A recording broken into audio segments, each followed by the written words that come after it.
আসসালামু আলাইকুম রহমতুল্লাহ।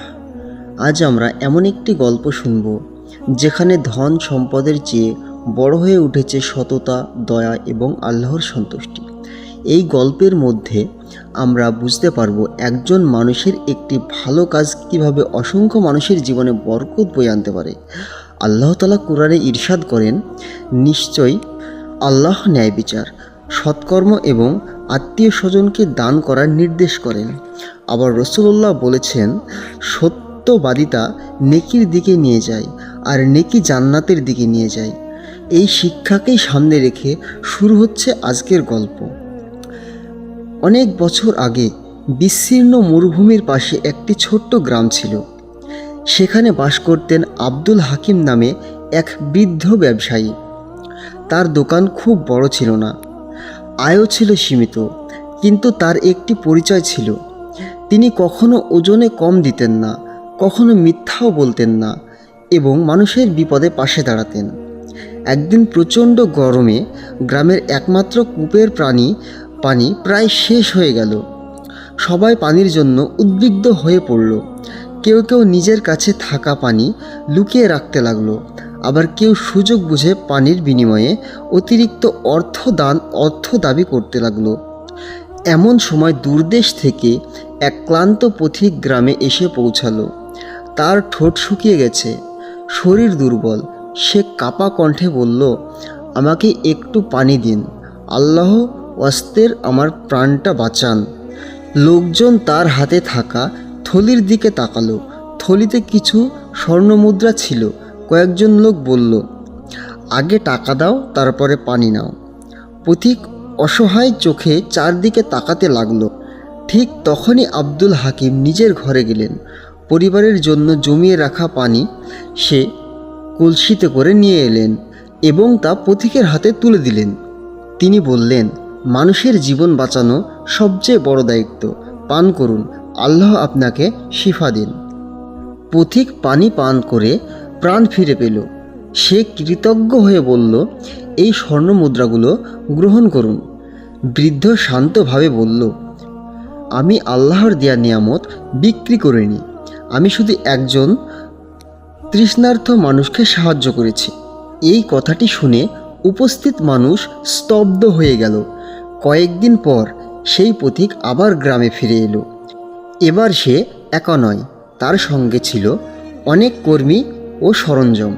জানা গেল তিনি একজন সচ্ছল ও প্রভাবশালী ব্যবসায়ী। তিনি ঘোষণা করলেন, এই গ্রামের একজন মানুষ আমাকে শিখিয়েছেন যে দয়া ও সততার মূল্য টাকার চেয়েও অনেক বেশি। তাই আমি এই গ্রামের জন্য একটি নতুন গভীর কূপ নির্মাণ করার ব্যবস্থা করছি। অল্প কিছুদিনের মধ্যেই নতুন কূপ তৈরি হতো। গ্রামের মানুষ আর পানির কষ্টে ভুগল না। সেদিন গ্রামের এক যুবক আব্দুল হাকিমকে জিজ্ঞেস করল, আপনি যদি সেদিন স্বর্ণমুদ্রা নিয়ে নিতেন তাহলে তো নিজের সংসারে অনেক উপকার হতো। এই শুনে বৃদ্ধ হাসলেন এবং বললেন, যে সম্পদ আল্লাহর সন্তুষ্টি হারিয়ে অর্জন করতে হয় তা কখনো প্রকৃত সম্পদ নয়, কিন্তু যে কাজ আল্লাহর সন্তুষ্টির জন্য করা হয় তার বরকত বহুদূর পর্যন্ত পৌঁছে যায়। এরপর গ্রামের মসজিদের ইমাম জুমার খুতবায় সবাইকে স্মরণ করিয়ে দিলেন যে ইসলাম শুধুই ইবাদতের ধর্ম নয়, এটি চরিত্র, ন্যায়, দয়া এবং আমানতদারিতারও ধর্ম। তিনি কুরআনের আরেকটি আয়াত তিলাওয়াত করলেন, হে ঈমানদারগণ, তোমরা আল্লাহকে ভয় করো এবং সত্যবাদীদের সঙ্গী হও। তিনি আরও বললেন, রাসূলুল্লাহ আল আমিন অর্থাৎ বিশ্বস্ত নামে পরিচিত ছিলেন নবুয়ত লাভের আগেই। তার জীবন আমাদের শেখায় যে সততা মানুষের সম্মান বাড়ায় এবং আল্লাহর নৈকট্য লাভের পথ খুলে দেয়। এই ঘটনার পর গ্রামের ব্যবসায়ীরা ওজনে কম দেওয়া বন্ধ করে দিল। কেউ আর মিথ্যা কসম খেত না। দরিদ্র মানুষের জন্য আলাদা সাহায্যের ব্যবস্থা করা হলো। যারা পানির কষ্টে থাকত তাদের আগে সুযোগ দেওয়া শুরু হলো। ধীরে ধীরে গ্রামটি আশেপাশে অঞ্চলে সৎ ও ন্যায়পরায়ণ মানুষের গ্রাম হিসাবে পরিচিত হয়ে উঠল। অনেক বছর পর আব্দুল হাকিম ইন্তেকাল করলেন।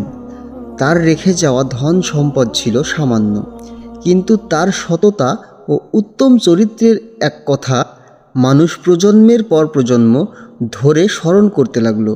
শিশুরা বড়দের কাছে শুনত, একজন মানুষের একটি নিঃস্বার্থ কাজ পুরো গ্রামের ভাগ্য বদলে দিয়েছিল। আজ আমাদের নিজেদেরও ভাবা উচিত, আমরা কি ব্যবসায়, চাকরিতে, পরিবারের এবং মানুষের আচরণে সত্যবাদিতা? আমরা কি সুযোগ পেলেই লাভের চিন্তা করি, নাকি আল্লাহর সন্তুষ্টিকে প্রাধান্য দিই?